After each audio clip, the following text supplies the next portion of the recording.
लोकहित में उठी वाणी सदा अपनाई जाएगी।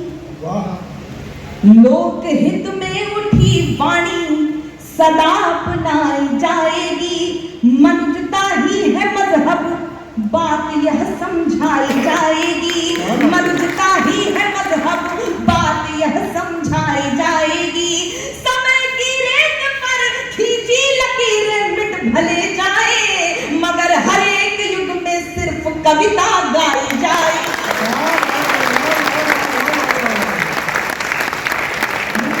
मुझे तो बिल्कुल विश्वास नहीं था कि आप इतनी थकान के बाद लगभग आपने सबको बहुत अपनी तालियों से बहुत ऊर्जावान किया है, इस मंच को बहुत ऊर्जास्वित किया है। मुझे उम्मीद नहीं थी कि आप इतनी तालियां बजाएंगे, फिर भी मैं आपका बहुत आभार व्यक्त कर रही हूँ। 4 भाई ने एक उल्लेख किया, आज हम एक ऐसे कवि का उत्सव मनाने के लिए एकत्रित हैं जिन्होंने राजनीति और साहित्य दोनों में शुचिता के मानक गढ़े हैं। आपने भी इसका उल्लेख किया, आप दोनों ने। मुझे एक संकेत मेरे बड़े भाई ने किया है, ये जितने यहाँ पर युवा साथी हैं वो इस बात के साक्षी होंगे। पिछले दिनों OTT प्लेटफॉर्म पे एक वेब सीरीज आई, मैं उसका उल्लेख करके उसका प्रचार नहीं करना चाहती। उसमें कवि सम्मेलन के विकृत स्वरूप को दिखाया गया है, कवियों के विकृत स्वरूप को दिखाया गया है। कवियों ने इसका विरोध भी किया। मैं कवि कुल की बेटी होने के कारण विरोध करती हूँ, लेकिन जब मैं किसी की ओर एक उंगली उठाती हूँ तो 3 उंगलियां मेरी ओर उठती हैं। मैं ये जानना चाहती हूँ कि उस प्लेटफॉर्म को, उसके डायरेक्टर्स को ये साहस मिला कैसे कि वो कवियों के बारे में ऐसे अनर्गल चित्रण कर सकता है।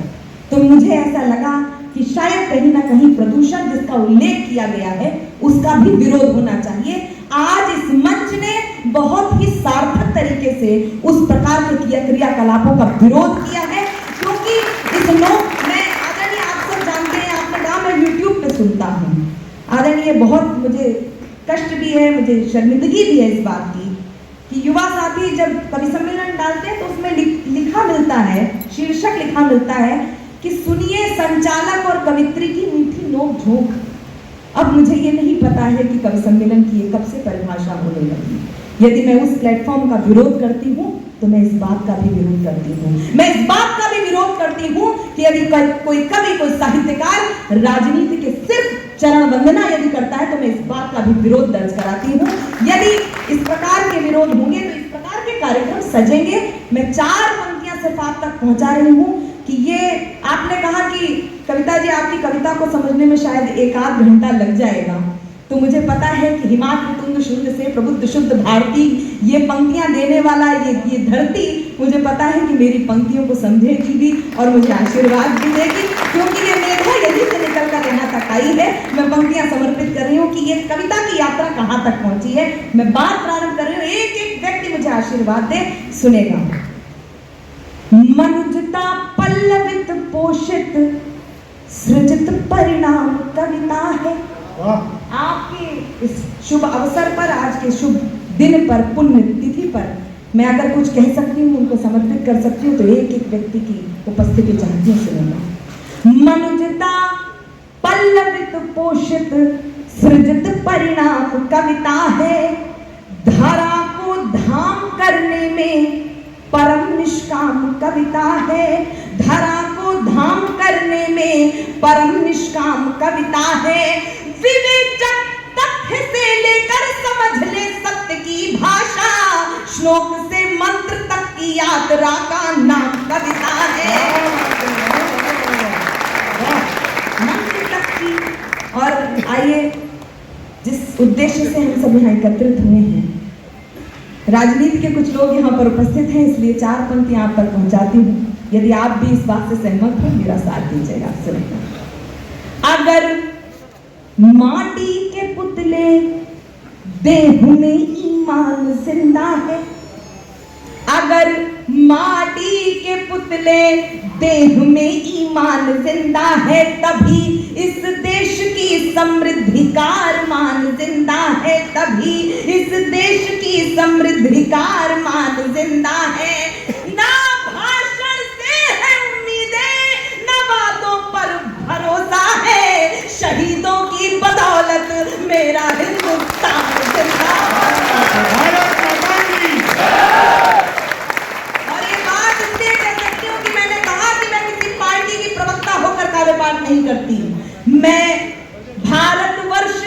बेटी हूँ, हरगिज डर नहीं सकती।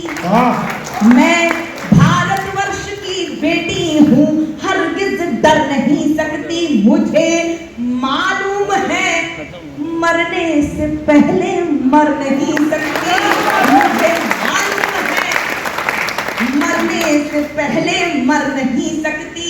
जो कायर हो गया दुश्मन के आगे सिर झुकाता है, उसे मर जाऊंगी लेकिन नमन मैं कर नहीं सकती।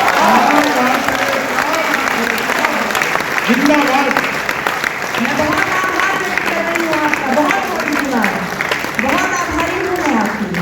4 पंक्तियां आप तक और पहुंचाती हूँ। जिसे सींचा लहू से है, किसे नमन कर सकती हूँ। हमारे बीच में कुछ वर्दियां बैठी है, मैं उनको प्रणाम कर रही हूँ। जिसे सींचा लहू से है वो यूं ही खो नहीं सकती।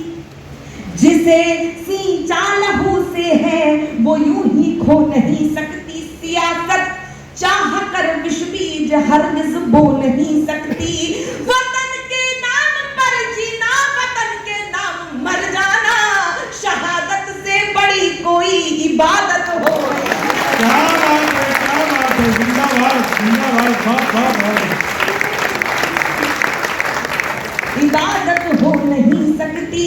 और 4 पंक्तियां आप तक पहुंचाऊं तो आपका प्रतिसाद इसलिए मिले क्योंकि ये 3 रंग जो आपके मन में छपे हैं, उसके रंग यदि कहीं चटक है तो इस खाकी वर्दी का आपके मन में योगदान जरूर होगा।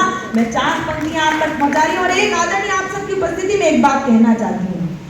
मुझे बड़ा गर्व होता है कि हर घर तिरंगा ये अभियान बहुत सफल है।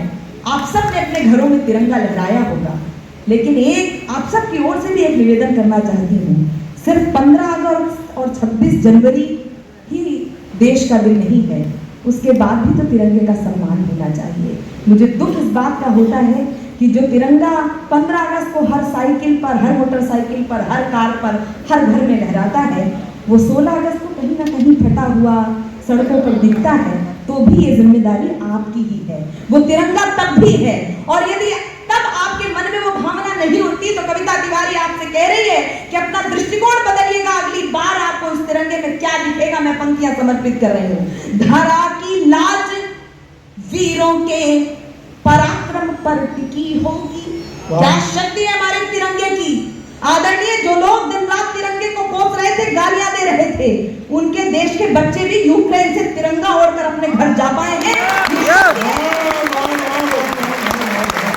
धरा की लाज वीरों के पराक्रम पर टिकी होगी, हर एक कण पर समर्पण की इबारत भी दिखी होगी। नजर भर कर जरा देखो, पता चल जाएगा तुमको, तिरंगे पर सपूतों की विजय गाथा लिखी होगी। क्या बात है, क्या बात है। सपूतों की विजय गाथा लिखी होगी। एक गीत, एक भजन आज इस पावन पुनीत अवसर पर गुनगुनाने आई हूँ। इस भजन में मेरा साथ आप दे देंगे तो लगेगा कि आपने 15 अगस्त भी मनाया और 16 अगस्त भी मनाया। पंक्तियां समर्पित करने सुनेगा। देश की समृद्धि सुख शांति के लिए, देश की समृद्धि सुख शांति के लिए, भटकन भावना की भ्रांति के लिए परिदृश्य देख के तैयारी कर ले, परिदृश्य देख के तैयारी कर ले। आने वाली किसी नई क्रांति के लिए, आने वाली किसी नई क्रांति के लिए पैदा हर सांस में लगन कर ले, पैदा हर सांस में लगन कर ले, शीतल कलेजे की अगन कर ले, माँ के लिए जीवन हवन कर ले, जन्नत से बढ़ के वतन कर ले। जय हिंद वंदे मातरम, जय हिंद वंदे मातरम। कभी कभी ऐसे भी भजन कर ले, कभी कभी ऐसे भी भजन कर ले।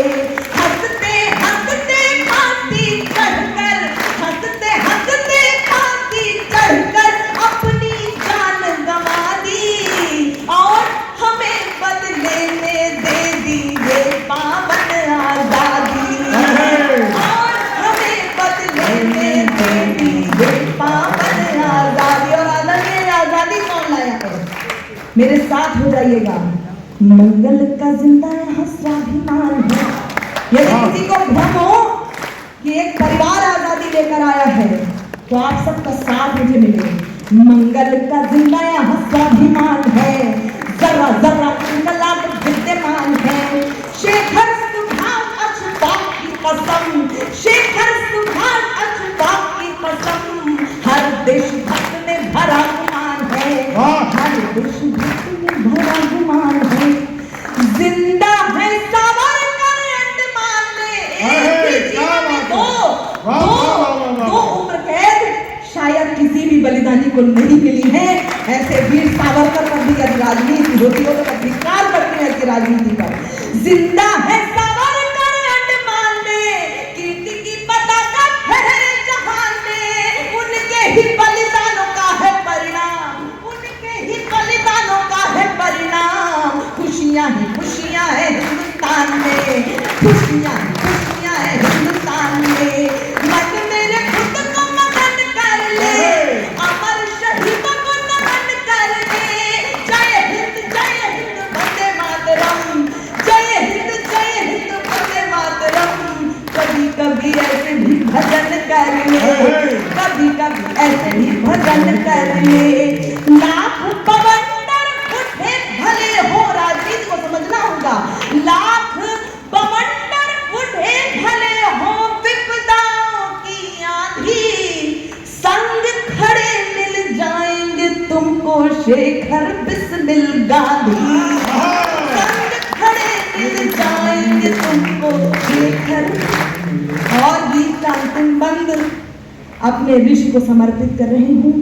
यदि आपको लगे कि आज इस कवि सम्मेलन में ये बंद शायद इस उद्देश्य से ही लिखा गया होगा, तो एक एक व्यक्ति सम्मिलित हो जाए। कैसे भूले दृष्टिकोण वरदाई का, कैसे भूले दृष्टिकोण वरदाई का, भूषण का काव्य राष्ट्र की मिताई का। हल्दी घाटी श्याम नारायण पांडे, हल्दी घाटी श्याम नारायण पांडे।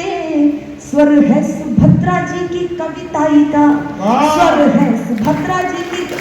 और संस्कृति विभाग और युवा विभाग ने मिलकर यह अनुष्ठान यदि किया है, तो आपकी बेटी कविता तिवारी, आपकी बेटी कविता तिवारी यदि आप बता दें कि आज इस कार्यक्रम का उद्देश्य क्या है, यदि उद्देश्य की पंक्ति आपके मनो मस्तिष्क में टांग के चली जाऊं, तो एक भी हाथ खामोश नहीं रहेगा। मैं पंक्तियां